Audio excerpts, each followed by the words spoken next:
Hey everybody, welcome to Between the Lines with Chris Curran. I'm your host, and tonight we speak with Cardinal Spellman and Bridgewater State alum, husband and father of four, principal of the Angelo School here in Brockton, and my former baseball coach, Coach John Kelly. How's it going? Good, Chris. How you doing today? Good, good. Can't complain.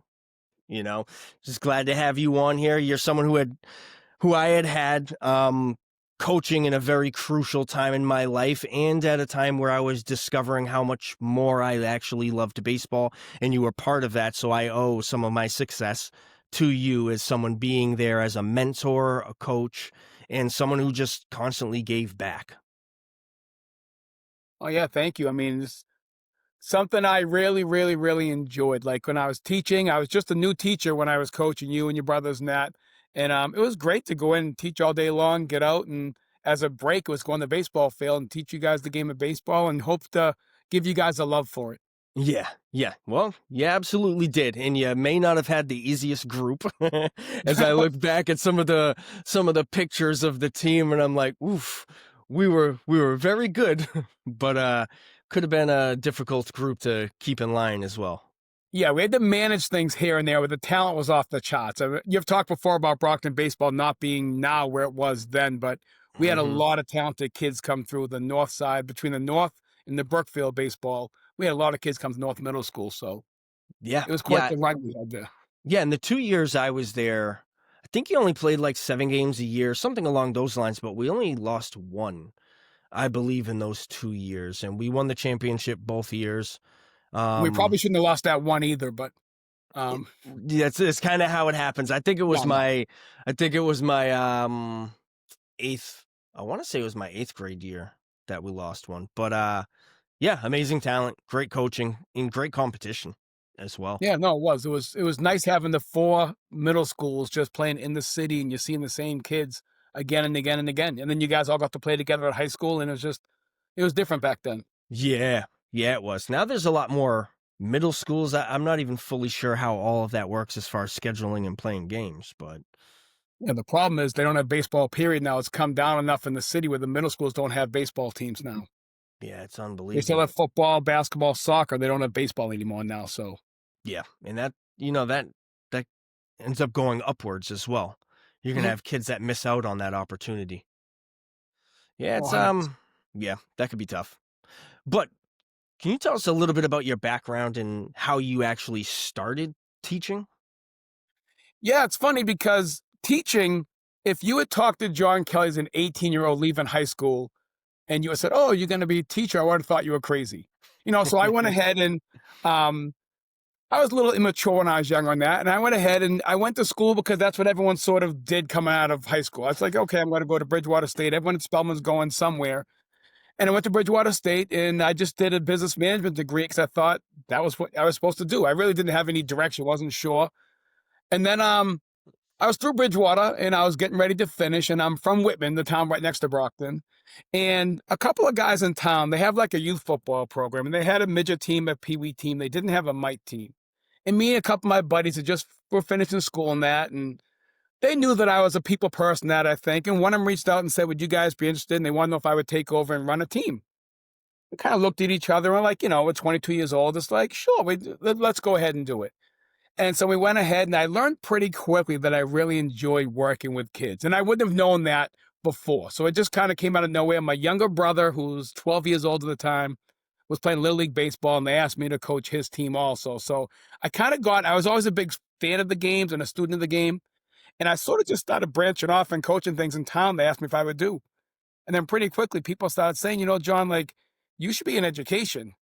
And at first I gave him a side glance, but pretty quickly I realized like these kids were like sponges and they were absorbing everything we were giving them and that. And I eventually met my wife who was getting her master's at Boston University at the time to become a teacher. And I decided to go back and become a teacher. So I went to Bridgewater State. I had a post baccalaureate program. You do one semester of classes. I student taught. And next thing you know, I was in a classroom. And honestly, I would never have thought of that beforehand, but being exposed to working with kids through coaching, through sports, led to me taking off my career in education. Wow, that makes so much sense when you think about it too, because they go so hand in hand.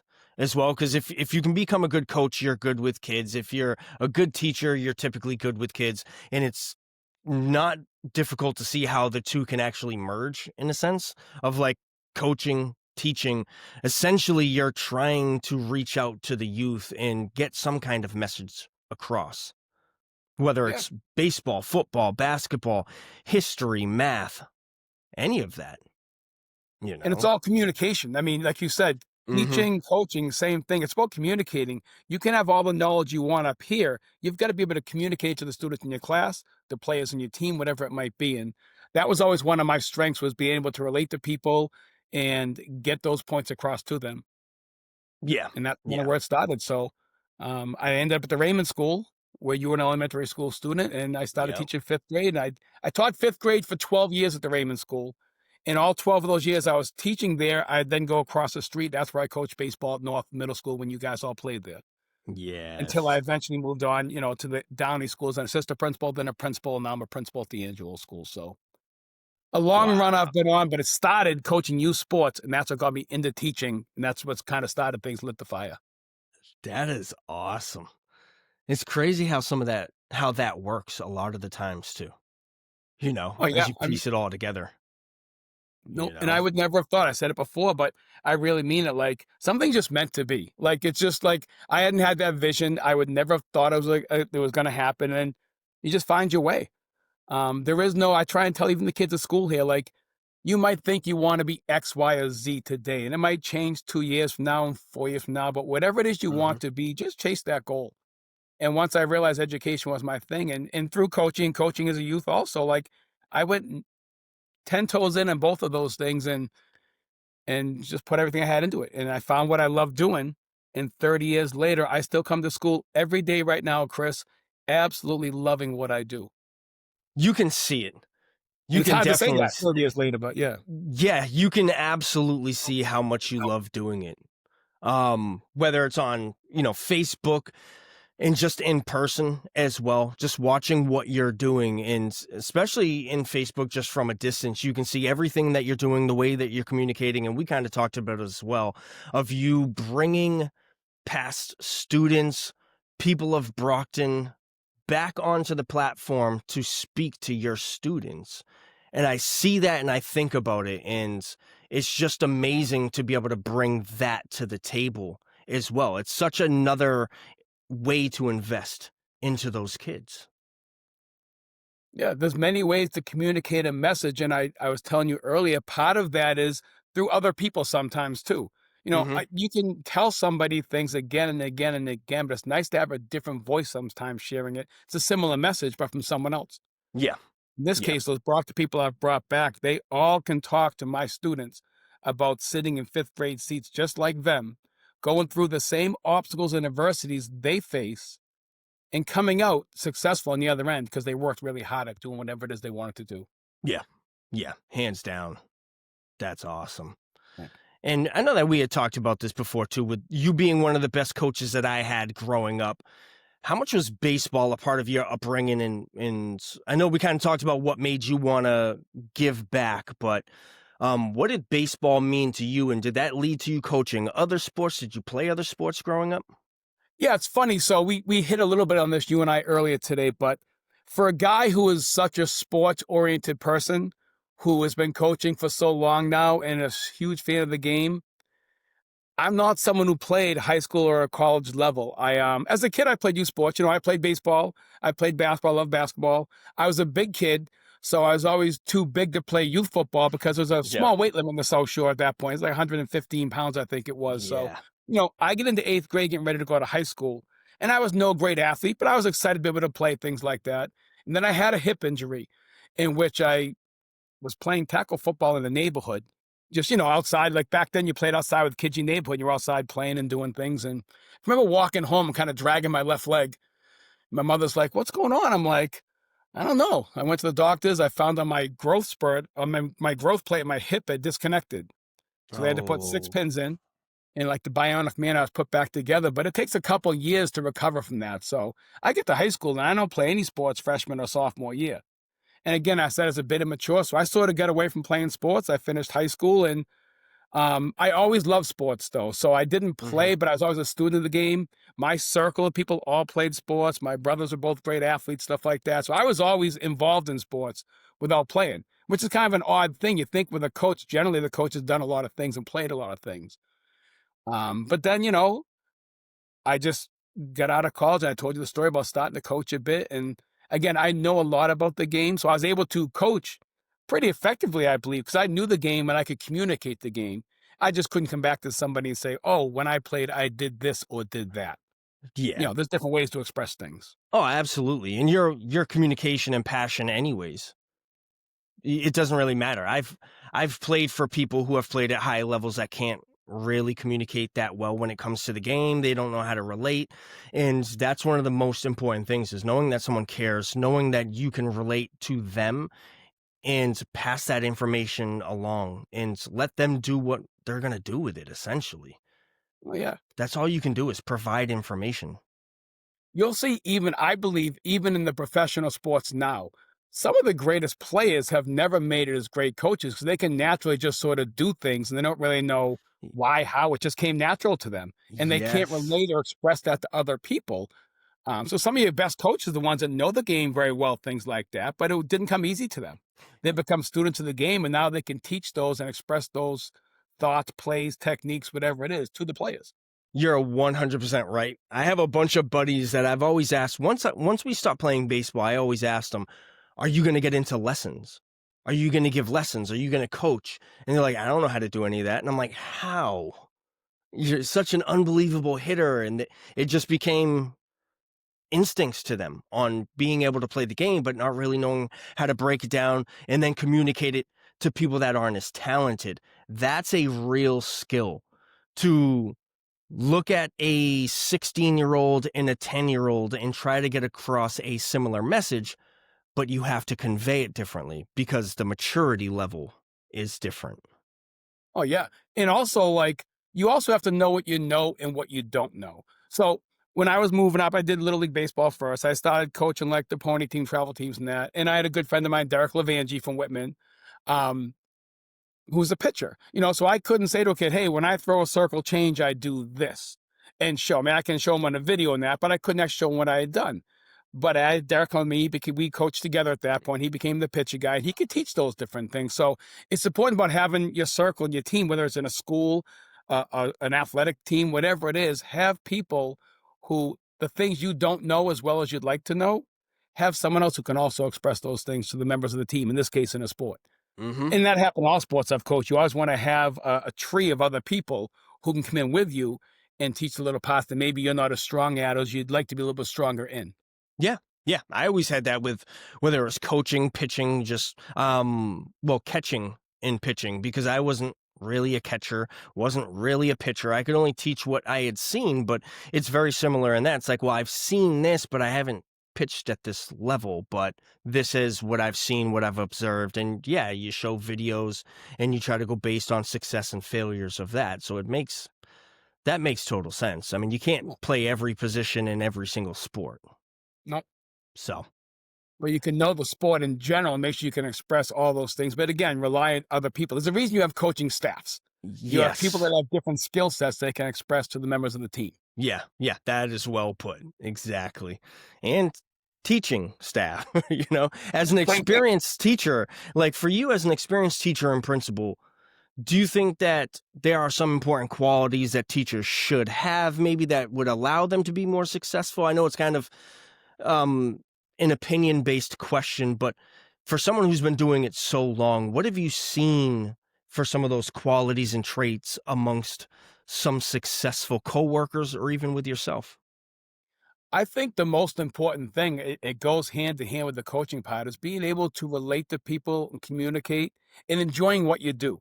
Mm. Kids will see right through if you're not happy being there. If you're not all the way in, kids are gonna pick up on it right away and notice that.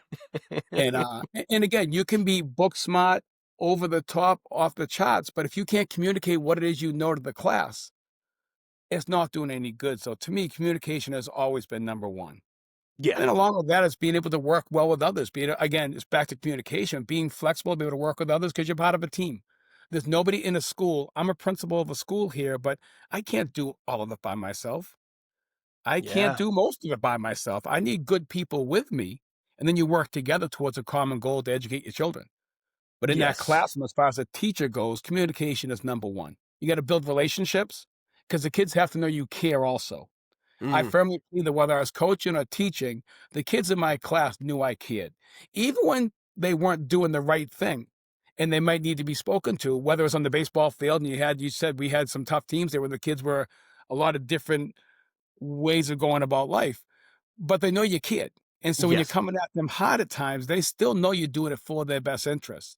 If they think you're just coming on them just to come on them, that's not working well. But if you build a relationship from the get go and they know you care, they know you're there to better them, they're more likely to fall in line. Yeah.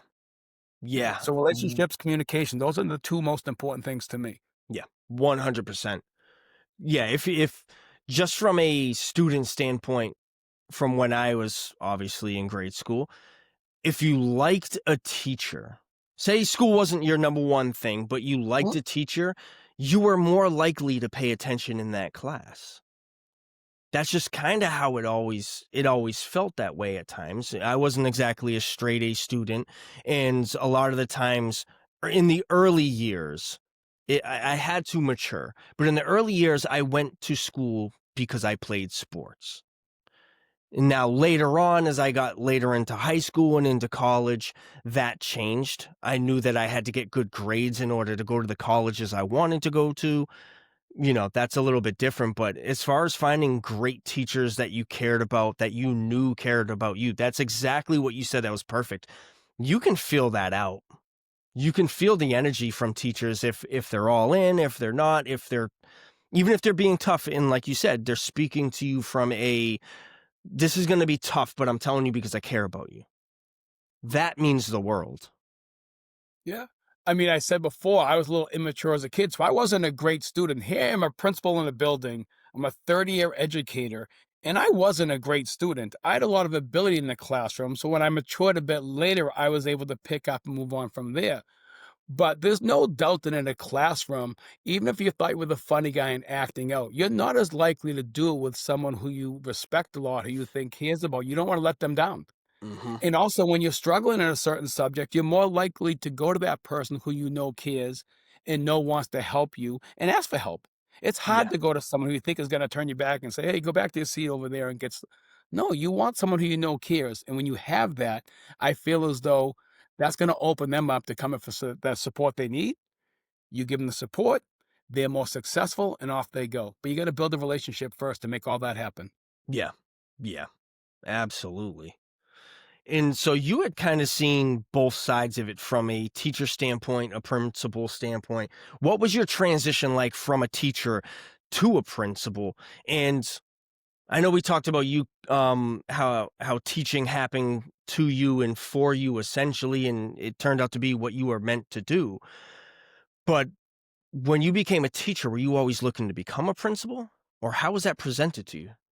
A principal, no. An assistant principal, yes. So early on at the Raymond School, I'm teaching fifth grade. We're in a pod school, if you remember, where you're Mhm. not only teaching with a team, but you're in a large room together with just bookshelves dividing the teams. You get really tight and close together. Yeah. And working together, I know my strengths, and one of them was communication, one was organization and setting things up. So I like to kind of help the grade 5 team at that time organize things, set things up, and I knew it was a strength of mine.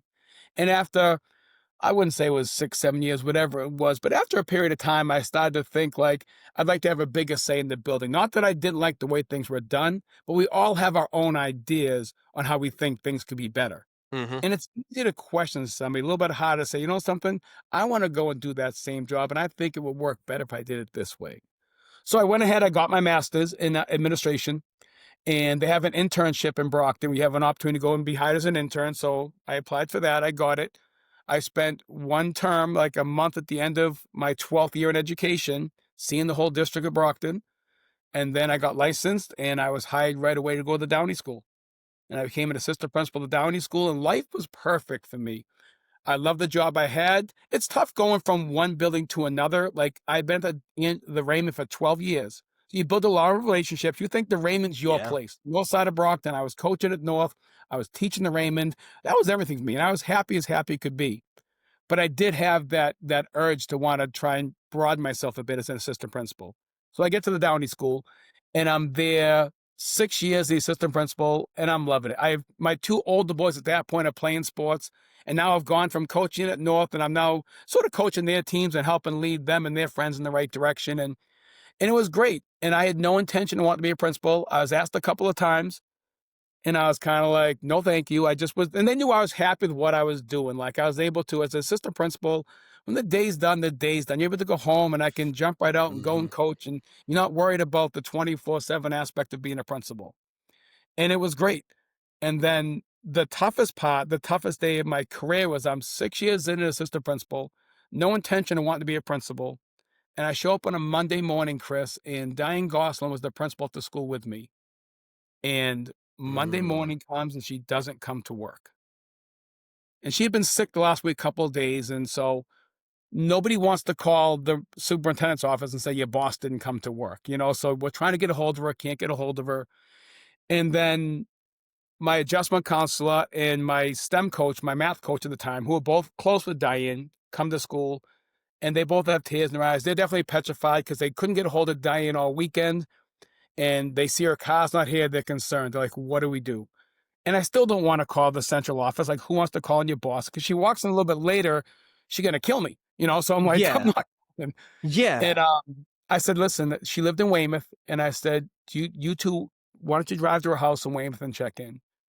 And they get to Weymouth, they pull into her driveway, her car's there, and some things talk about being meant to be. They can't find her key outside the house, and thank God they didn't find it because they call me back. They say, we can't get inside. We can see her dog in the window. Something's really wrong. And I said, okay, hold on. We called the Weymouth Fire Department for a safety check. They show up and Diana passed away.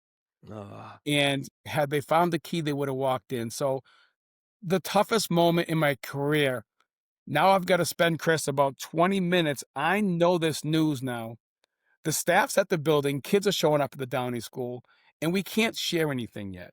yeah. We're waiting for, at this point, the whole district's running to the school to help support us and things like that, to cover rooms so I can tell the staff. And we tell the staff. And the reason I brought that part of the story up was that the superintendent then walks in and says, John, we want you to be the principal. And they know I'm not looking to be a long-term principal, but they're like, we want you to be the principal. Can you finish this year? And I'm like, of course I can. At that point, you're not going to step away. Yeah. And they're like, we're going to make you interim. If you do decide after this year you don't want to, you can go back to being an assistant, but can you do this? And I said, of course. I would never have walked away from it. Like, that was my new family, the Downey School. Yeah. And I found out, Chris, it was the best job ever. And again, I didn't know we talk about people. If Hmm. you have the right team with you, I could have the same joy and the same success as a principal as I could as an assistant principal and still balance my family life too. And I was always afraid about Mm. being a principal because I wanted to make sure that I could give all my time to my kids and my wife and not be over flooded with things to do. And Yes. again, the biggest tragedy I went through in my professional career led me to a job that I didn't think I wanted at first and ended up being the best thing to happen. Not in the sense of her passing, of course, Yeah. but Of it opened course. a new door for me. And at the end of that year, I was like, no, I'm in. And I became the principal full time, and I was there for the next 6 years. Wow. And then, That so is again, it's a unbelievable. sad story, and I'll never forget it. I mean, when I tell people, it brings a little tear to your eye because it was the hardest thing I've Yeah. been through in my career, but it opened up doors. Yeah. Yeah. Yeah. Sometimes it takes those moments, good or bad moments, for something to happen to transition into that next phase of you.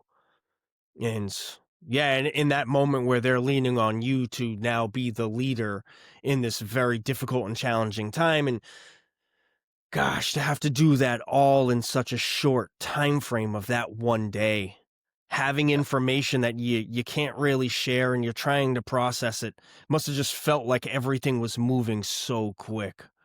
Oh yeah, so my admin so there's 4 of us at this point that know. The 2 that drove to Weymouth, my admin assistant, my secretary is sitting at her desk with her head down because she doesn't want to make contact with anybody.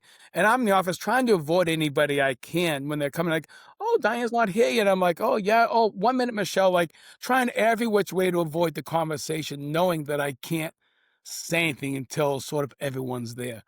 But we talked Yeah. earlier, Chris, about the importance of having a team. I recognize there's great people at Downey, because Cole's there now, and a lot of the Yeah. same people that I was with are there still to this day teaching. And I found out right away that it wasn't just the Raymond School with its great people. Like to me, the Brockton Public Schools are an amazing school system. Yes. And the Raymond was my family for 12 years. I thought that was everything. And then I go to the Downey, and again, I wanted to be an assistant principal, so it was my choice to move, and Hmm. that was my world. And we went through that. I became the principal for the next 5.5 years, and I'm thinking things are great. I've got a great team. We have Yolanda DeFalco, who's now your principal at Cole School, Yep. was the literacy coach. Jen Colburn, Jen Nelg at the time, was a teacher there. She's now the assistant principal. Like it was just so many great people as you've got to meet now. And then all of a sudden, the superintendent walks in one day and they say to me, at the end of school in June, "Yeah, we want you to change schools." And I was like, Oh, "No." And they're like, "What do you mean?" I'm like, "This is where and we talked back and forth a bit. I said, obviously, you're not going to say no to your boss. Like, we tell you to go, you're going to go. And then I was moved to the Angelo School. And again, another amazing experience. Like, I'm 12 years to Raymond, I'm 11 years to Downey, and now I'm 10 years here. And it seems like I've found out along the way there's great people every step of the way. And you make yeah. new relations, you meet new people, you build a new team. But I've loved all 3 stops, and I wouldn't change the course of any of them because honestly, I've met a lot of amazing people over the years. But that's how I became principal. And I realized that again, with a team, you can do it. I can balance family and school. And now I've been at it for a long period of time. And again, I told you, I still love it every single day. Yeah. And that's the most important thing is having that balance. I'm very fortunate with my job where I have a good balance and I can make sure that on the days I need to be home with Cole, I'm home with him. If I have to come home a little bit early, I have the ability to do that. If I have to go into work a little bit late, I can do that and still make up the difference and do what I have to do. But it's, yeah, your priorities kind of change once you have children and you're watching them grow, but you still have to be able to put food on the table and be your best at your job. And Oh, 100%. I'll tell you what, it helps when you love it. I love my job as well. I love the people that I work with. It's the culture, because to your point around that time frame, now I've been there for about 13 years. And it was the first job I had outside of baseball when I retired. So I had retired there. I had health concerns. I had staph infection. Uh Terribly. I had it 14 times, multiple surgeries because of it. Very susceptible to it. And then my last year playing, I decided, okay, I think I should be done with this. It was just constantly happening, and it seemed like it was getting worse every single time I was going to the hospital. And then my buddy's like, just come work here for now. And I went in October, was hired official in um, April 2014. Okay. But yeah, I started there in 2013 and I'm still there. you know, Loved it. When you love what you do, the day goes by quicker because you're enjoying every step of the way. I don't know what I would do if I was at any building where I wasn't happy where I was at. It becomes a long day if you're looking at the clock, hoping the day goes by. It just ticks so slowly. And I've been fortunate. I've Yes. been blessed to have 3 great stops. And I think what I realized is not just the 3, I didn't get lucky and find the 3 perfect places. This district that I work in, all the buildings have great people in them. And it's about whatever school you get to, you make your new team there, you make your new family of people, and you go forward with the kids. So I Yeah. can't speak enough about it. Yeah. And you've worked with so many people at this point in time from a teacher standpoint, from a principal standpoint. Now, from being a principal, how important is it to get teachers together on the same page? Like whether it's in group meetings, one-on-ones? Is there a difference? Is there a balance that you try to have with them? Yeah, there's definitely a balance. I think that number one, again, we talked about the kids believing you, and a culture of a building to me is more important than anything. Mm, And so a culture starts with, you can start from leadership down, but it's everyone has to be on board. So that becomes a whole building type of thing. Like here at the Angelo School, I firmly believe to my core that a child will do better when they're happy where they're at, when they feel good about where they're at, and they know people care. So when people walk in this building, like if you drive down Main Street any morning, between 8:45 and 9:05, I'm on the sidewalk unloading buses, welcoming kids in, fist bumps, high fives. The kids come in with smiles. The families see it. They know you care. I don't do it just like, oh, I got to do this because I'm going to check a box off. It says, give the kids a knuckle here. Like, no, yeah. they know you care. And now when they come in that building, they get a big smile on their face. And it's not just me. You go to any of my doors, the same thing is happening. Our adjustment counselor at each door welcoming the kids in. We have staff in the hallways. The kids are walking the halls towards class, and it's a welcoming place. Yeah. And to me, you build that through stick to itiveness. It doesn't just happen overnight. You don't just say, hey, we're going to do this and it happens. You start trying to build a culture where we care and we try and show the kids that we care. And then you stick to it and build on it every single day. And so Mhm. that's the kind of stuff you need to have a whole staff meeting. There's sometimes, Chris, you have to have the whole staff together. But to me, more important as far as the education part goes is having the grade levels together. So we're Yes. not talking about a fifth grade team, a fourth grade team, because each grade level's curriculum and the kids they're attacking are a little bit different. So to me, it's really important that we have what we call here SSP or Student Success Planning Time, where the grade level staff can get together and work on what it is, fine tuning things for the kids. Because let's face it, no different than sports or any other walk of life, we all have strengths and weaknesses. So teachers will have, they're stronger in some areas than others. And there are some teachers that have great ideas of how to present this lesson, and someone else like, oh, I hadn't thought of that. And then they share how they share a different lesson. They piggyback off of it. And that all comes with getting the teachers' time together.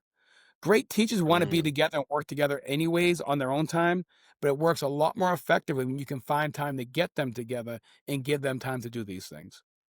I And then love you made that. one part, like that's when you talk to individuals about their own particular practice. If you're doing teacher observations or you have new teachers trying to model how things should be done and ways we can do things. You're trying to build them up, but sometimes along the way, you may have to point out with constructive criticism, not to tear anybody down, but point out some other ways to do things. Or more importantly, sometimes if I see something that I'm like, you ask them the question of, hey, why this and what were you thinking? And sometimes I hadn't thought it might be a great way to do it. I hadn't thought of. So you want to give that one-to-one voice sometimes to get their input. So there is no one way. It's not one-to-one or just grade level or just building wide. They're all important. It really depends on what the topic is. Yeah. Yeah. I agree too with that culture. The culture's gotta be there, and you can feel that culture when you walk into the building. We have it at the Downey. When we drive in through the back, the special needs areas are typically towards the back, the preschool, the pre-K, all that stuff. We drive around the back and we see typically the same staff helping the kids off the bus.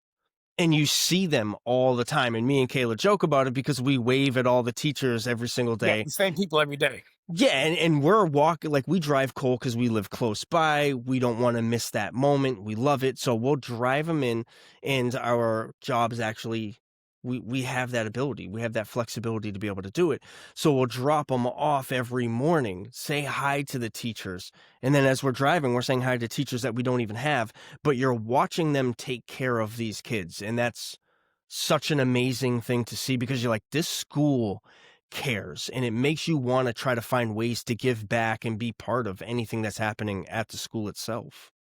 And it's great to hear you say that, Chris, because when I do the things we do here, the hope is that the families see that. So that when you are calling about maybe a tougher conversation, they know that you're someone who cares. They know when they're leaving their child with you, you're basically the parent for the next 7 hours. Like you're the one who is Mm-hmm. now essential. And as a parent, I'm a parent of four. You have Cole. You want to feel good here about where you're leaving your kids. Yes. And so when you see people that care, that are really fully invested on making kids better, give them better opportunities, you feel good driving away. And again, we're usually calling with positive things, but let's face it, I'm not naive. There are sometimes negative things that happen during the day too.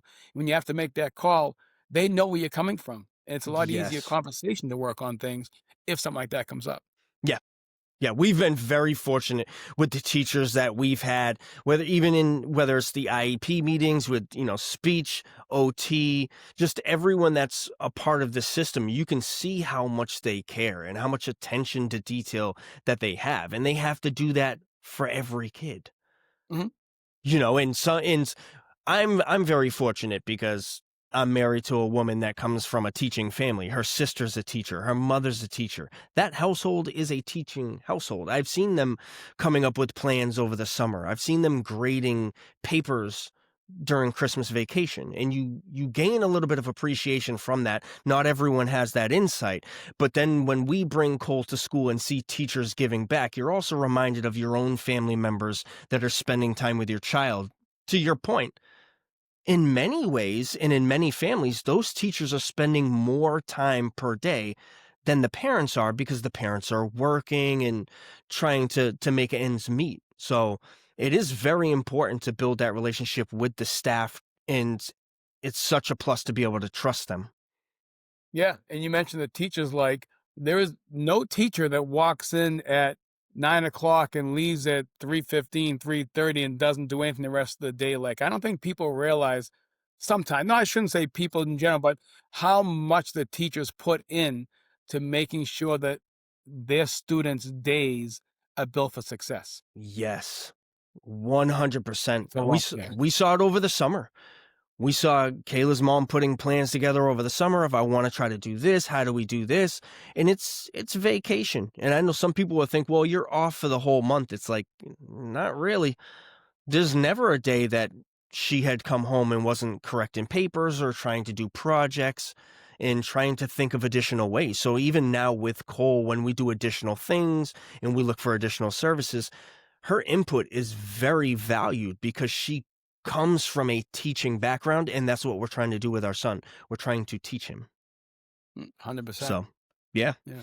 So from a principal standpoint, what are some of I know you kind of touched base on it, but what are like one or two of the responsibilities that you see that maybe people don't see? Like we just kind of got into about some people not seeing everything that the teachers do. Yeah, I think that as a principal, I guess I would say the fact that all the structures that are in place, the scheduling, everything, it doesn't happen by accident. So when you have a well-run school, you guys bring Cole and you said you see all the people outside of certain areas, then you know in the classroom these things happen. And if he's pulled for certain services, those people are doing that. It doesn't happen by mistake. Like everything has to be organized so that it runs smoothly. My biggest part of my responsibility, I guess I would say, is making sure that all the structures are in place so the teachers can successfully teach the children. Like, I'm Mm, not in the room teaching the lesson, but all the things that have to go between getting the curriculum here, having schedules set up to work effectively, taking care of any things that might pop up during the day, all those things that happen that you don't think about. All you think about is, oh, my kid goes to school, they walk into class, they sit. I have amazing teachers. I've had it at every school I've been in, and I hope that I'm doing enough so that I'm making their job easier in the room to do what they do best, which is teach the children. yeah, Can't yeah. say the same thing, Chris, where I say, "Oh, it's this that I do as a principal they don't see." But it's all the behind the scenes things that happen so that the teachers can do what they do best. Because again, I've got amazing teachers, but you have to have structures set up in a room and in a building so the teacher can do what it is they do best, and that's work with the children. Yeah, and you said it perfectly too. Just making sure that you're allowing the teachers to be able to do what they're doing and taking care of everything else. Because that's big. You can tell at times if teachers are overwhelmed, if they're trying to work on too many things outside of their capacity. But when you're providing a really good work environment, and this goes back to the culture, it goes back to communication, um, it allows for them to be great, you Yeah, know? and I selfishly when I don't mean to be like, "Oh, I do this, I do that," but I guess it's part of what the podcast is for here. Like, I try and make sure that I hope that my teachers all understand how valuable they are to me. And I mean, we have conversations. I think they know that. Like, just like you want the kids coming in happy, ready to work, this is a building where the staff is the same way. And it takes time Yes. to build that with, again, them Hmm. seeing consistently that you care and you're there to support in any which way. If there's a child having a time in the classroom, like, I'm there to help support that with them. If there's a parent that there's maybe having a difficult conversation with, I'm there to support with that. Whatever it might be that they need, I try and do all I can in my means to support them along the way. And Yeah, I think that's why we have a lot of happy people here. And again, happy teachers lead to happy children, and that leads to a successful building. So. absolutely. I love that. And so for you as a father of four, how's your journey been watching them grow like throughout the years, and how has that kind of impacted your ability to teach or become a principal, because now you're walking in those footsteps of people who are dropping their kids off at school. So what's that like for you, watching them grow and mature throughout the years?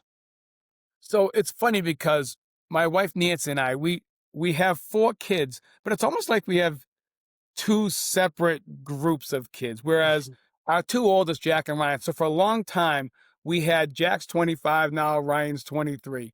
And we were those 2 all the way through. Kate is now just a freshman. She's just turned 14, and Andrew's 12. So like we went a long period of time with the 2 older ones. It was just those 2. And I Yeah. always thought like we would just have 2 kids. We were happy, things were great. I was coaching their sports. Again, I was assistant principal. Just life was wonderful. And my wife, thank God for her, always wanted to have more. So like, oh, we should think, oh, and we went back and forth for years, Chris. Yeah. And it got to the point where it's kind of like a now and never type thing. We're getting older. And it was like, okay, if we're going to have any more, and we decided to go ahead and have a third, it's our daughter, Kate. And the tricky part is that I've got a brother, Greg, who's 11 months younger than I am, very close with.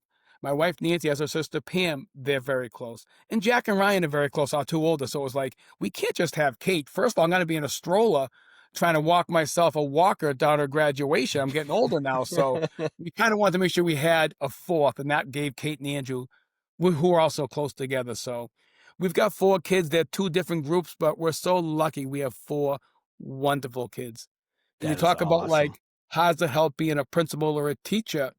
I think I see things through both lenses. And so I think like, even when I talked to a parent earlier today about a situation, like I can speak to them from the perspective of being a dad of a daughter and being the principal here at the school. It was the same Hmm. thing when I was a teacher. Like they know right away that I've got the kids in my office. I've got the picture of the kids all over the place. So like they come in, they recognize who I am and what I'm about. And it's a little bit easier when they know I'm coming from the same lens they are as a parent. Yes, like you could just feel as a parent a level of patience or empathy in certain situations. It adds to that level of experience. That's why it was one of the questions I wanted to ask, from being a father of four, and how that impacts yourself and what you bring to the table. Like, I've got great educators here who don't have kids also, but it is Hmm. one more tool in the tool bag where you're coming for, it's just one more thing you can relate to a parent with. Um, Exactly. Yeah. and again, Relatability. I've been the parent of, I say when we invite our kindergarten students here for open house, the first time they're coming into the building. And I can speak now to being a parent sending a child to kindergarten 4 different times for the first time. And the first time you Mm. send the kid there, it's like, "Oh my god, I'm leaving my child, and you'll have a little tear, my wife would have more tears, and you're thinking, 'We're giving our baby away.'" And then the second time you do it, it's still it's special every time you do it, but it changes each time because it's not that first time doing it. And by Hmm. the 4th time, again, it's still special sending them off to school the first time, but it's definitely different than being that first time parent sending your child to somebody for the first time, not knowing enough about the schools yet. By the time you have your second or third child in a school, you have a better idea of how that school is run. Oh yeah. You know at that Yeah. point they really care. You feel a lot better about turning your child over to them as opposed to that first time. Yeah. Yeah, it was the same way with us with the first time, when we first went to Downey, because originally Cole was supposed to go to the BB Russell. So it went from Downey, BB Russell, Downey, the teacher situation was kind of changing. And then we met Miss Alana, who I had on the podcast. Yes, I saw Unbelievable. that. We Yep. love her. She's unbelievable. Great energy. Cole loves her. And her as a teacher, we met her once in the open house for maybe 30 minutes. And her presence and demeanor made us feel so much more comfortable. And then we brought Cole the first day, and he ran in, and he was perfectly fine. Yeah. And then we Happy. were the nervous wrecks, you know? We were like, oh my God, what's going on? And yeah, I don't know if we could have been luckier in that first year having her as a teacher. Yeah, and I don't know her at all, but I did watching that again, I told you I've seen all your podcasts. Generally, for those of you listening, if I go for a walk on a Saturday, I know Chris has a new podcast on a Friday morning, and I just Mm-hmm. like to hear about people's stories. And you can feel her energy coming right through the conversation you and Kayla had with her, that you knew she cared about the kids, was all the way in. Yeah, yeah. And you buy all in when that's the case. You're all in. And you do as much as you can to help them, Yeah. essentially, you And you know? talk about, so I talk about having 4 kids. Well, the first, sending our oldest, Jack, you definitely, oh my God, we're giving our baby away. And what I tried Yeah. to explain to the parents here now is that once the kids come in the building, the parents leave, kids are good. For the most part, it's the parents the first time, especially who are like, they're so nervous about turning their child over, and rightfully so. It's their pride and joy. But they're so worth it because they haven't done it before. And that leads to the kids being a bit nervous. So we try and get them, okay, like, I want everyone in there, but let's now get the kids off to class because they're going to be good. And then you make sure the parents are okay before you send them away. And they see pretty quickly, but a little bit later, that everything is good. And by the time they send a second or a third child here, it's now a lot easier. Hey, Mr. Kelly, here you go. And off we go Yeah. for the, Yeah. but the first time's a tough one. You're more coaching the parents than the kids. The kids will Yes, adapt once they get into the building. We see that now. We bring Cole in. Like I said, we both get to walk him through the parking lot. We hold his hand. And as soon as he gets to that little strip, he sprints in. He's gone. gone. And the teacher like, say bye. And he just runs in. We're like, bye, bud. And that makes You you know? feel great, though, because at that point, again, I'm sure the first day wasn't that way, but you see pretty quickly, wow, Cole loves it here. Yeah. The Yeah. people care. He's happy. You walk away feeling great. It's a lot easier to walk away knowing he's in a great spot. And it made us want to do things for his school. Any opportunity we can to try to help out the school and give back, participate in some of the events that they have. We always try to do it because it's such an amazing place. And it's been not only great for Cole, but great for us. We've had to learn just as much as Cole has. Oh, So, and you have great people teaching those lessons. yeah, no, it's a lifelong. We always talk about being lifelong learners, and being a parent makes you a lifelong learner because, as you said before, Cole's turns 3, then 4, then 5. Like it's always a first time for you. And even me, 4 children in, it's still every child's unique and different. It's still a learning every single day. Yes. Yeah. But a journey you Absolutely. love learning on because you can't recreate the experiences either. Like I always said, you live for the moment. Don't try and think 2 steps down the road and miss something because it goes by quickly in a flash. It Enjoy does. it. Yeah, having a child now, Cole's almost 5. It's another way of measuring time. Because, you get into your 30s, you stop keeping track of your birthdays. You're like, I don't know. I'll ask Kayla how old I am. I don't know how old. But now with him, it's another reminder because you're remembering those birthdays and you're trying to be present for everything that you can be. It's one of the reasons that you mentioned before about Facebook, like, and a lot of times not my Angelo page, but in my own personal page, like I'll put the kids' things on there because I save it all in folders. Like when I was a kid, you had little pictures that if like my brother and I basically cut up or destroyed almost every picture of us as a kid. So my mother has very few pictures of us as Mm, children. Whereas today, I can open up any folder and I can go back to when Jack and Ryan were 23 and 25, and I can look at Disney pictures when they were 3. And it's mm, all in yep. the folders. It's like, it's just different. So it is nice to be able to have those memories, be able to remember them and look back on things too. Yeah. Yeah, same here. I don't have many pictures of me when I was younger, so I try to make sure I capture all these moments for Cole. Yeah. And you try to capture a lot of the first moments, so you find Yeah. yourself running around with a camera. A lot of the times just trying to capture them, but you also try to live in the moment. you 100%. know? Enjoy every step of the way. Yes. Yeah. So for me, for what you do and what you post, I've always considered you as someone that's very big into the community, right? At least and that's definitely in my eyes and in the eyes of many other. But you've also started giving a platform to students, both past and present.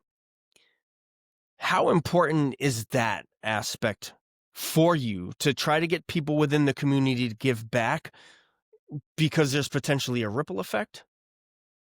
Yeah, that's something I take great pride in. And I say that because I want my kids here at the Angel School and in the city of Brockton to know that they can be successful in whatever it is they want to be. Don't think that, oh, because I live in a city, I can't be X, Y, or Z.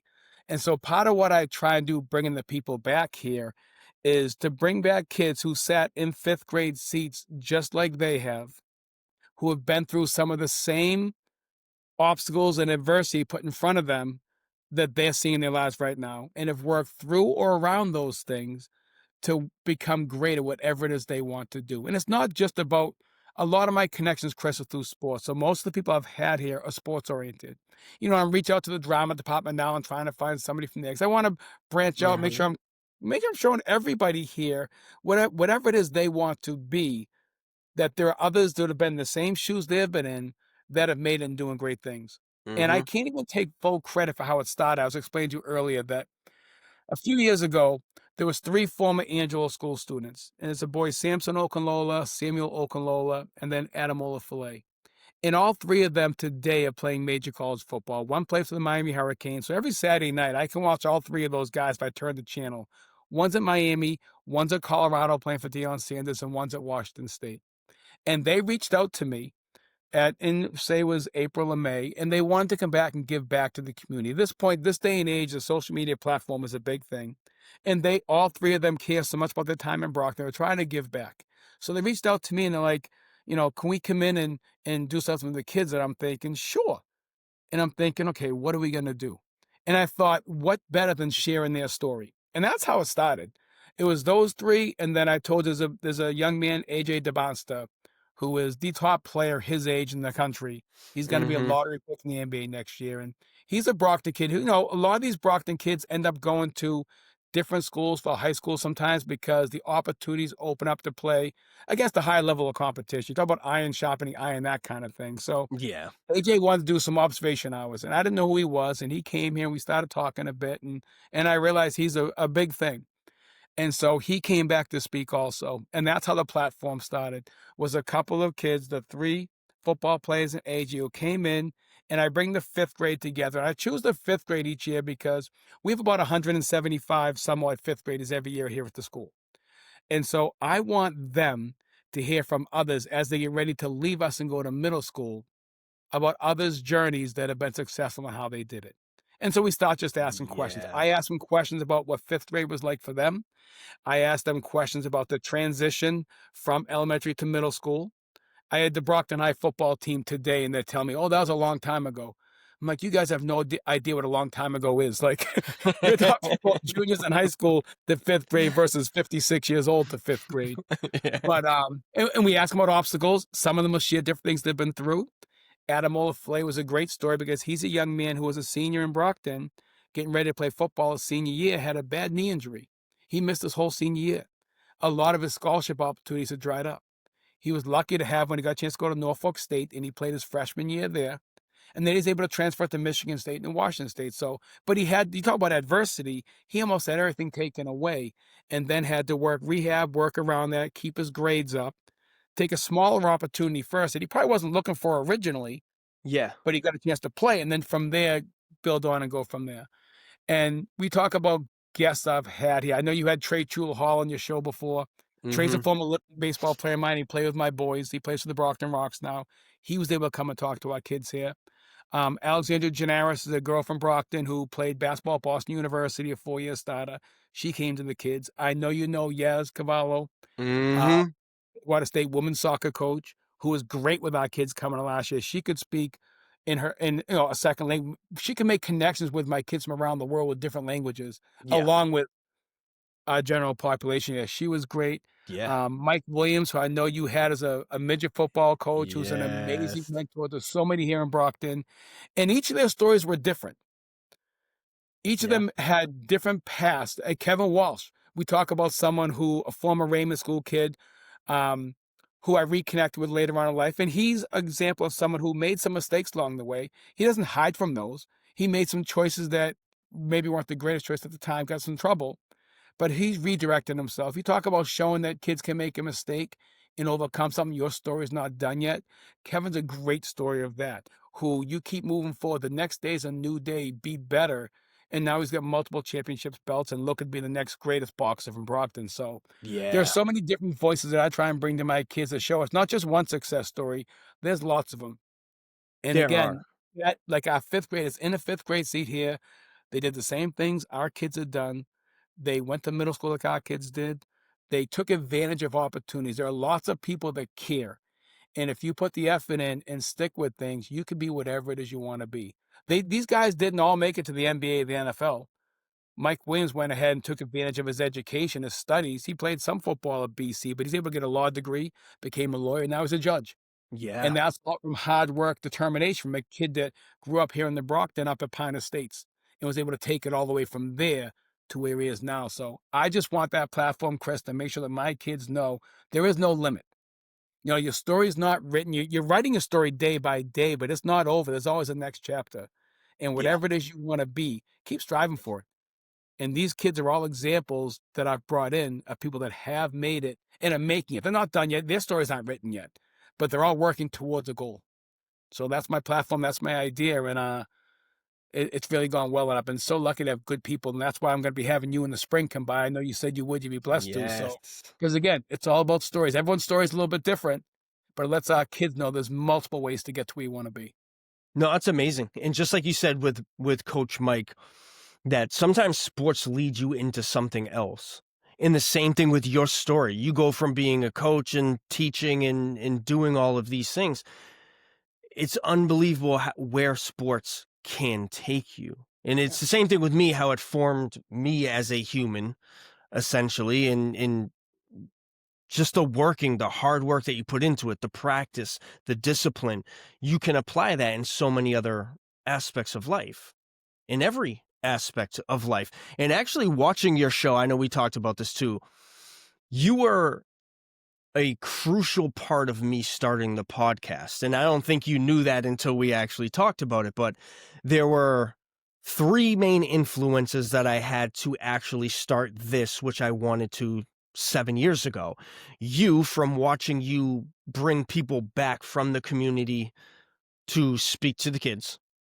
My buddy Billy the Bat Boy, who I had on here, Yes. he dedicated a book to me and my son.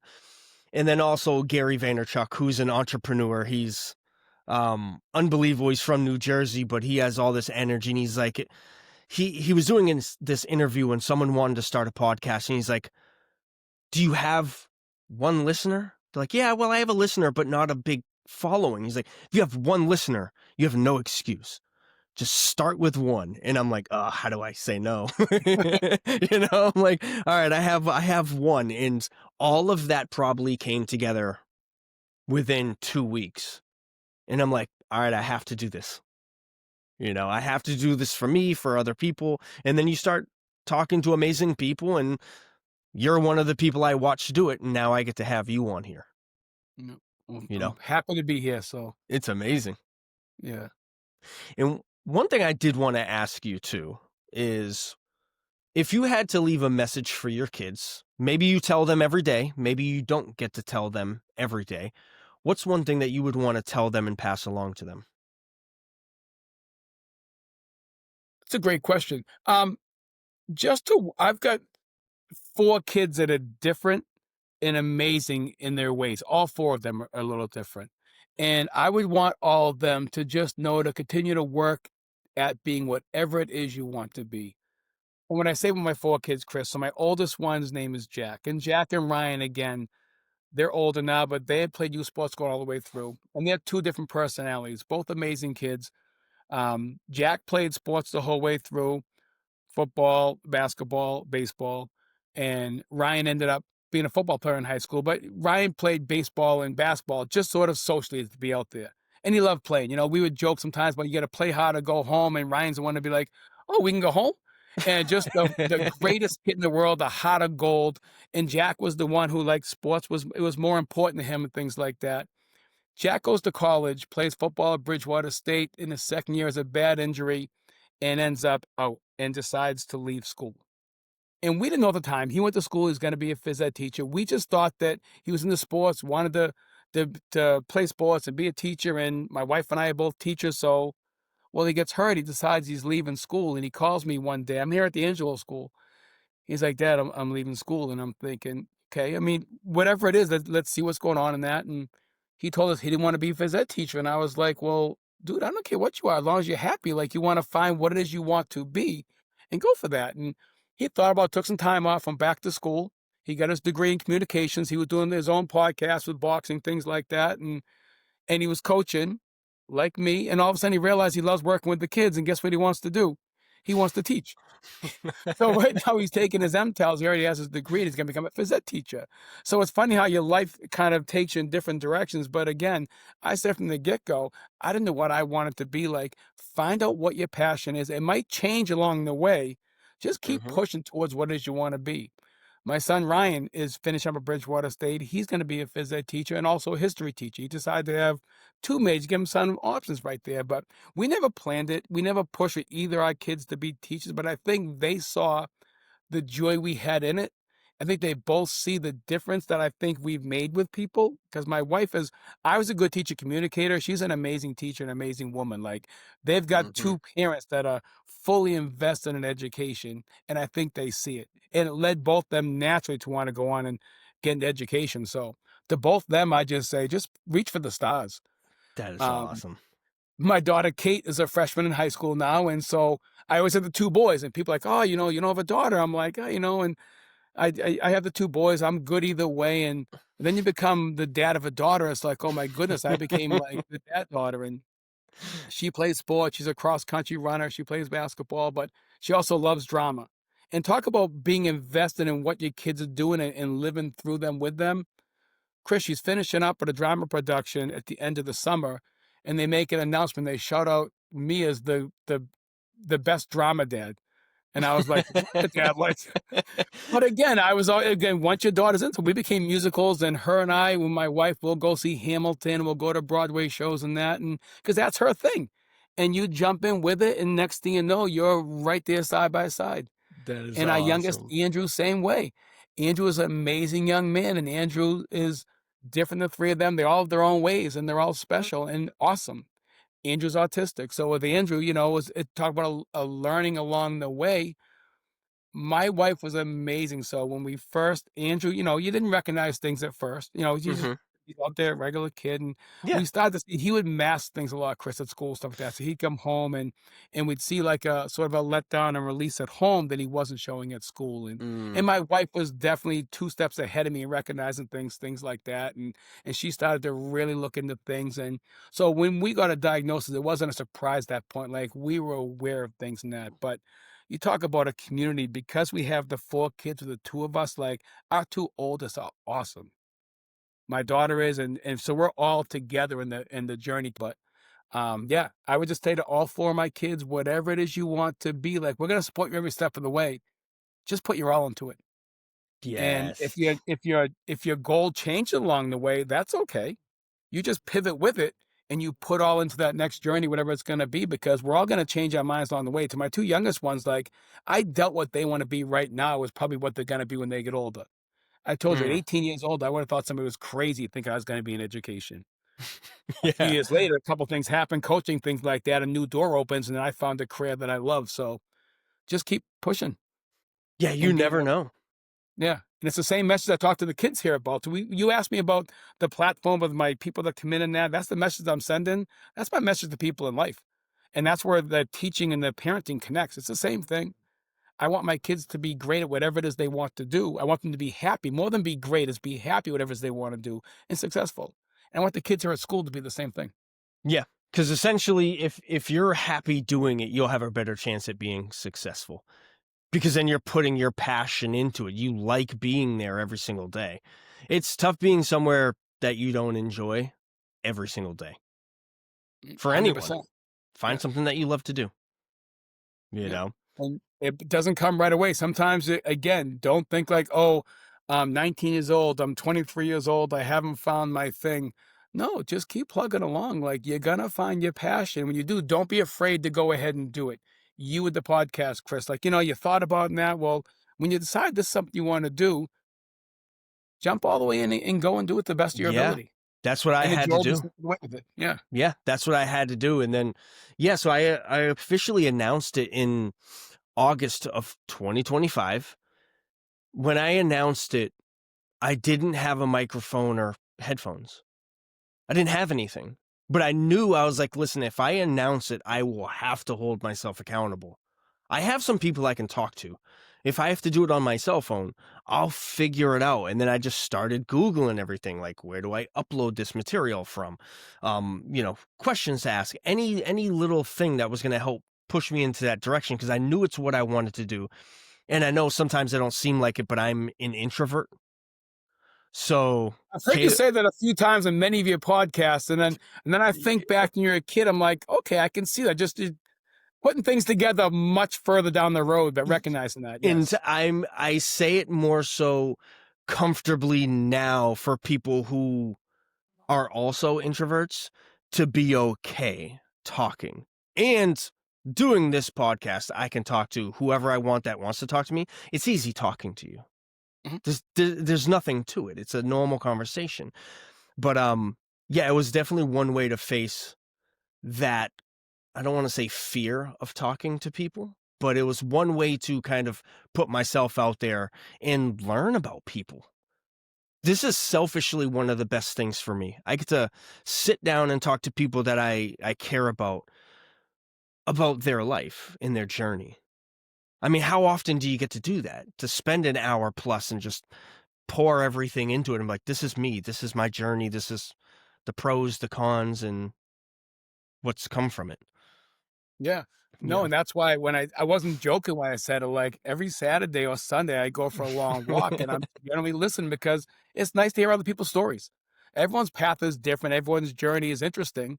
And so again, you and I are having the conversation now, but you seem to have these easy flowing conversations with all you guests. And it just makes nice to listen to. Yeah. Thank you. Thank you. I appreciate it. And I'll ask you for the sentimental stuff. What's one thing you would like to tell your wife that maybe you tell her or don't tell her every day, but what's something that you would like her to know? I do tell her all the time, but she definitely makes me a better person. Like Mm, she's amazing, Chris. I'm sure you feel the same about yours. I'm not saying that one wife's better than the other, but like my Nancy is everything. She's my best friend. She's the mother of my kids. Like, we do things as a family unit all the time together. And I yes. couldn't have been any luckier. I joke sometimes that, she sort of like settled and ended up marrying me, but I will say it's gonna kill me when I say it, but talk about coaching. Again, I was coaching Little League Baseball in Whitman, and she was going for a master's, and she used to walk around the field where knowing that I was coaching there, so I used to say she was stalking me and things like that, but she's definitely gonna hit me for it, but no, she's an amazing woman. She's an unbelievable mother, like, she on all of our kids, I talked about with Andrew how she was always one step ahead, but with all of our kids, she's would do everything and anything for her people. In this case, the 4 kids and myself are the center of it, and I couldn't be any luckier. So I know she knows it, but Nance, I just said out loud to everybody. So Oh, yeah, that is beautiful. It really is. That's the good stuff. When you find your person yep. to go through this life with, and the good, the bad, the ugly, everything, just to have that person with you, it makes the journey all that much more worth it. 100%. I couldn't be happier, and I couldn't ask for a better partner to ride this journey with. So, and there's a lot of time still left for us too. We have a lot of experience we haven't had yet that are still in front of us. So I'm Hmm. blessed every day, work and home. And you do a good job with the communication. And just because I follow you, so I see it all on Facebook as well. But like, what's one thing that you would like to tell your teachers, students, the community? I know that you kind of touched up on that. On it'd be the similar advice that you give to your children. Um, What's something that you would like to pass along? To my staff here at the school, just the fact that know that you're making a difference. And I do believe they recognize that, but we're making a difference day by day in kids' lives. And I don't care where it is you teach, what community you teach in. When you're coming every day and you're trying to build a foundation for these kids and mold them in a certain direction to give them opportunities, at the end of the day, all you want to do is prepare them as best you can. So when the opportunities arise for them, they can take advantage of them. So all my teachers know that they're making a difference. They do amazing work and they're needed. Like Y our kids aren't our kids without the teachers supporting them every step of the way. It's as important, I would say more important than probably any other profession as far as setting the future to be better. yeah. I know there's other jobs, there's all different ways to help make the world a better place.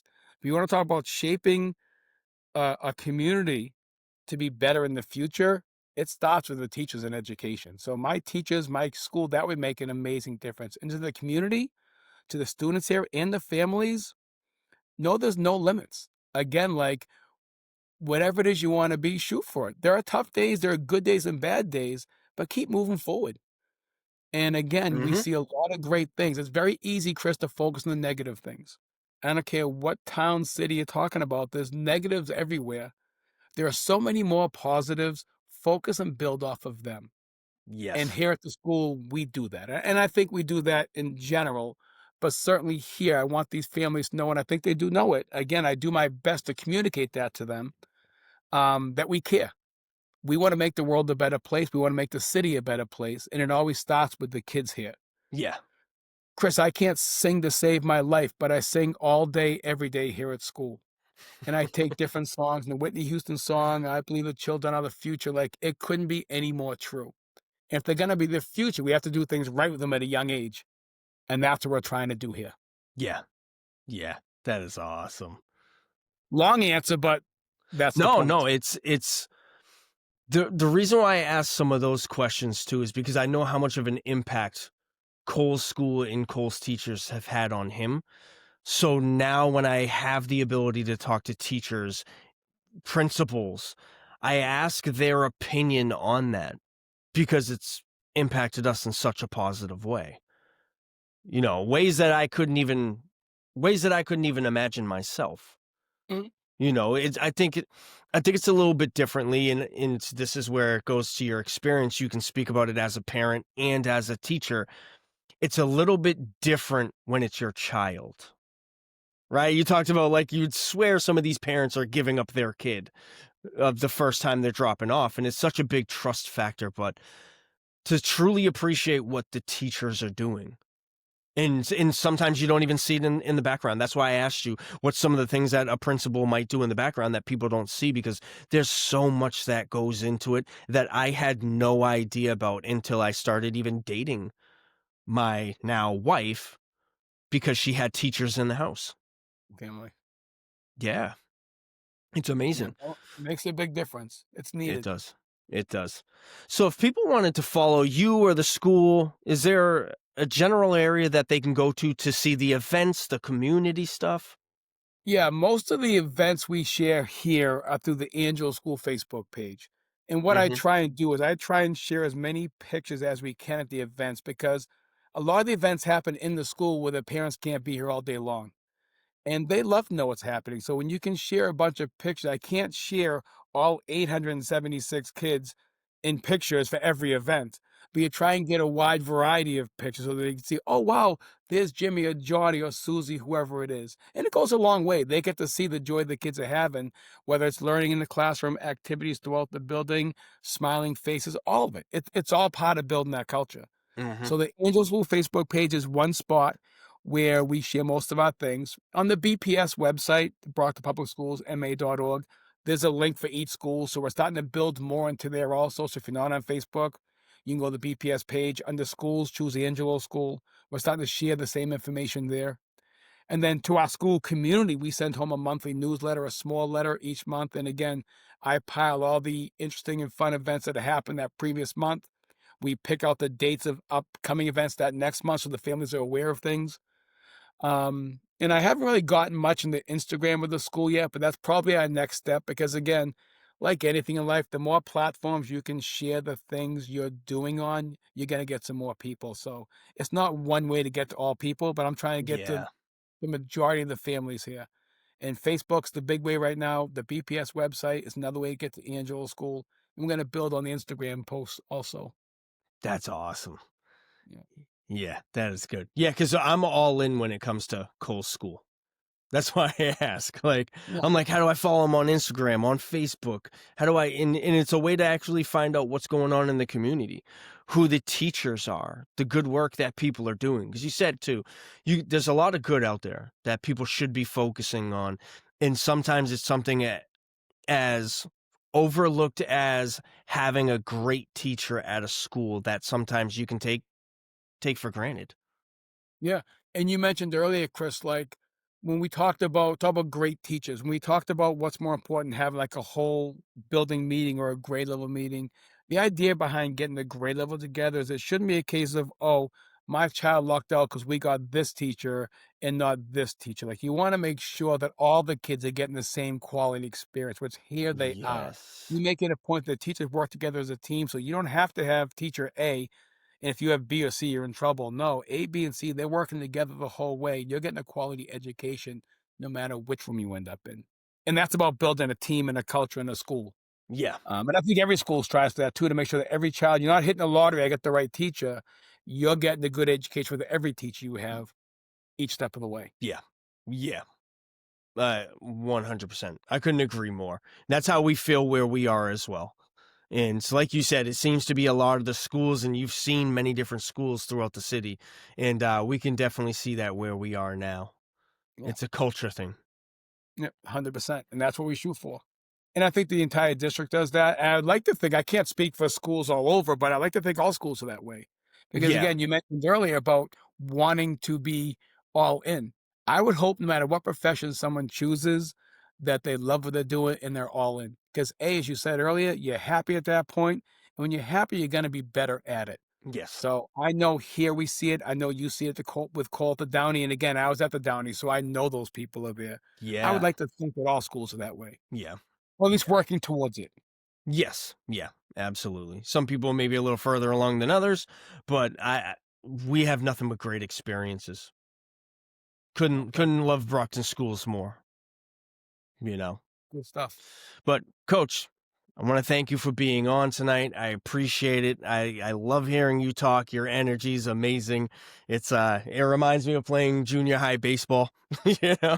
So it's No, I unbelievable. loved it. This was a lot of fun today, Chris. So I thank you, and it's good to be able to talk and share stories. Yes, yeah, it's good to hear some of the background, some of the background of everything, and just see what these kids are getting nowadays. Yeah, And I'm happy. I'm happy that you've expanded and have become a principal now. If you have your hands in more of what's going on, it's better off, because that's how we felt at North Junior High, just having you as a coach, no, you well, know? thank you. And again, I was lucky to come across a lot of great people, kids that have played for me, teachers that work with me, never for me, but with me, family, everything. It's been great. And I've Yeah. met a lot of great people on this journey, not just the ones that have come back to speak, but yourself and others. Chris, there's nothing better sometimes than I've had so many former students from the Raymond School, and now, as I get older, now the Downey School students too, who have kids that are coming through my doors here. And so it's like, Yeah. "Mr. Kell, you were my teacher." And I was at a Brockton High football game recently, and there's a woman taking pictures, and her son just graduated last year, and she's like, "Mr. Kelly, you were my 5th grade teacher." And now again, I've only gotten grayer. You guys have all gone from being young kids to being adults. So people Yeah. change. Well, I'm pretty good with names. And once I got a name, like, oh my goodness, it was like, you just know that you don't do anything you do looking for kudos and stuff like that. Mhm. But when you do see people and they're happy to see you because they tell you the difference you've made, at least you know what you're doing is good stuff. Like, I Yes. believe in my heart of hearts that I'm doing the right thing, but it's nice you to see the people that are successful, that are doing great, and that they thank you. Not to thank you for it, but they recognize the work you put in. Yeah. It is good. It is good to receive some of that at Yeah. times. You know, as humans, it's good to know that sometimes what you're doing over the course of an extended period of time, that it is appreciated, especially when you're pouring so much back into the children, into the community, because those people are growing up and they are then going to be that same community. Yep. It's not just one profession. You're not going in there and just teaching strictly baseball players, and if they stop playing baseball, the lessons have stopped.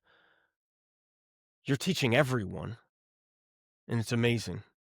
No, and I think when you mentioned the coaching part, I guess the final statement would be like, I think me coaching before I had kids, I think it's funny. I've heard you and a few of your guests talk about, like the coach that have kids, don't have kids. And to me, like, coaching early on when I was younger without kids, you're now not in there just for your kid. It isn't like, oh, I'm coaching and my kid's going to be the shortstop and the number three hitter, or my kid's going to be the Uh-huh. quarterback. Like, you're in there for the greater good. So when I coached you guys, there was no kid of mine on the team. Like, it was the team. And you then went to try and, like a piece on a chessboard, put the right kids in the right spot to make them have the best chance of being successful in the team. Like if you're Yes. coaching middle school baseball or junior high baseball because you want to win a championship, like you got to look for a different thing to do. Like there's bigger things than that. Yeah. So I would hope that each step of the way when I did it, I was putting the kids in a spot to be successful, to build on a foundation for them and giving them a love for the game. And I think that happened all the way through.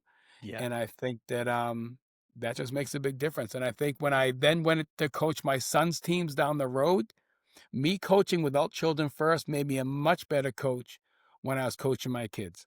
Because I made it a point almost to their detriment sometimes where they would be sort of held back, had to make sure they double earned like where they were going to be on the field as opposed to putting them right in there. You know what I'm saying? Like, because you don't want to Yes. bring the approach that people think, oh, he's just there because his kids shouldn't be where he is. Like, it went opposite with my kids. And I think because I had that early coaching experience, that led me to make sure that everybody earned what they were earning.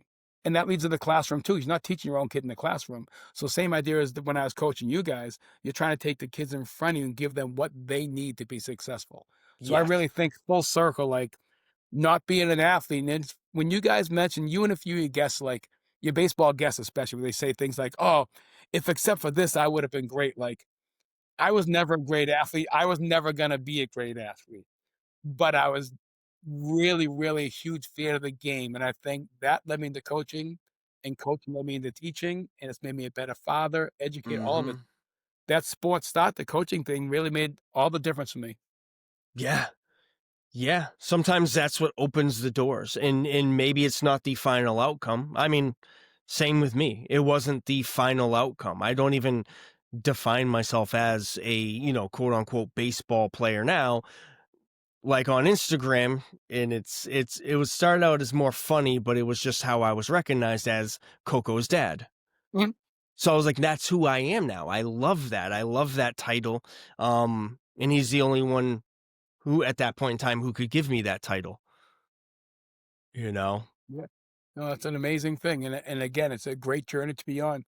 But for just for your listeners, though, you were the best baseball player I ever coached. Well, for the rest of those Northside kids who might hear this, it's nothing against them, but there's a pecking order, and Chris Curran's the top of the list there. So Well, just so you know, I am personally going to send this to all of them. We're going to make sure every single one of them sees it. perfect, perfect. That is amazing. Tell me at the Angelo School with any gripes they have about it, we can talk it through. Yeah, that's fine. They'll be all right. They Yeah. all know. I'm kidding, but no, I can't thank you enough for being on tonight. It means a lot to me to just be able to sit down and pick your brain. Selfishly for me, Yeah. you know. No, I loved it. You're doing great things. And again, you're an example of Brockton kids who went through seats here that have had a lot of life experiences and are still doing great things today. You're no longer a 20-year-old playing baseball, but you're still making a difference, whether it's with Cole, with Kayla, the autism community. You're fully invested in what you're doing. When you were playing, you were, and now being a dad, you are too. So I love seeing these things. Again, when I come across these former students and former players, you love to see the ones that are doing well. And you're a Yes. perfect example. So Thank I you. love I doing that. appreciate it. I appreciate you so much, coach. And yeah, we're going to have to do this again. We'll be talking soon. I can talk forever, so we're Yeah. good. Yeah. Thank you, my friend. Hey, You're welcome. we'll be in touch. Thank you. All right.